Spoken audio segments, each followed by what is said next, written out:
Le 26 septembre, des responsables russes et maliens se sont rencontrés pour discuter de projets communs portant sur le lithium et l'énergie solaire au Mali, dans le cadre de l'édition 2024 de la Semaine russe de l'énergie. Cet événement, placé sous le thème « La coopération énergétique dans un monde multipolaire », a rassemblé des chefs d'État, des dirigeants de l'industrie énergétique et des experts pour échanger autour de l'avenir des collaborations énergétiques à l'échelle internationale. Parmi les projets discutés, un accord signé en juillet dernier avec Uranium One Group, une filiale de la société nucléaire russe Rosatom, vise à développer l'exploitation du lithium dans la région de Bougoula au Mali. Cet accord s'inscrit dans une volonté de renforcer la coopération économique entre les deux pays, notamment dans les secteurs clés de l'énergie et des matières premières. Le ministre malien de l'économie et des finances, Alousseini Sanou, a exprimé l'importance de ces initiatives pour le développement économique du Mali, en particulier pour la diversification de ses ressources. Il a souligné que l'objectif est non seulement d'extraire et d'enrichir le lithium sur place jusqu'à 6%, mais également de développer, sur une période de 10 ans,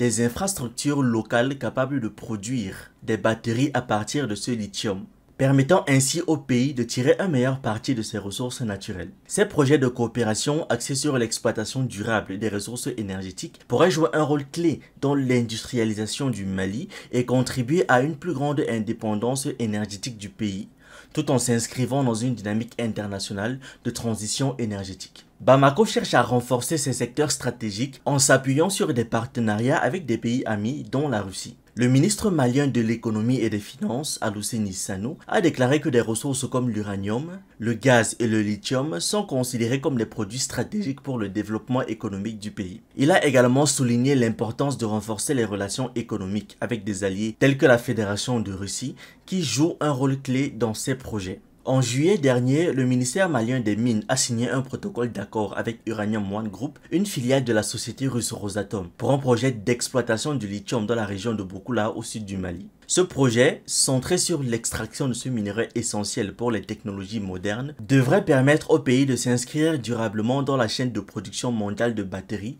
et d'autres applications énergétiques. Le ministre Sanou a précisé lors de la semaine russe de l'énergie que tous les documents juridiques ont été fournis et que l'étude de faisabilité est en cours. Il prévoit que, dans un délai de 24 mois, soit 2 années, la première unité de production de lithium sera opérationnelle au Mali, marquant ainsi une étape majeure dans l'exploitation de cette ressource stratégique. Cette coopération renforcée entre la Russie et le Mali pourrait non seulement consolider les relations bilatérales, mais aussi contribuer de manière significative à la transition énergétique du Mali. En stimulant l'industrie minière locale et en intégrant des projets liés à l'exploitation du lithium, Bamako ambitionne de diversifier son économie tout en tirant parti de ses ressources naturelles pour une croissance à long terme. Une centrale solaire d'envergure à proximité de Bamako va voir le jour, marquant une étape clé dans la transition énergétique du Mali. Les discussions entre responsables russes et maliens lors de la semaine russe de l'énergie ont porté sur la construction d'une centrale solaire d'une capacité de 200 MW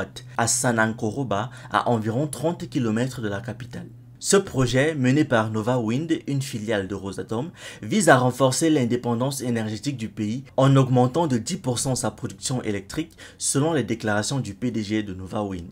Le ministre malien de l'économie et des finances a confirmé que toutes les formalités juridiques avaient été complétées, que la construction de la centrale devrait débuter dans 5 mois. Ce projet représente un investissement stratégique pour le Mali, dont les besoins énergétiques croissants nécessitent des solutions durables et efficaces.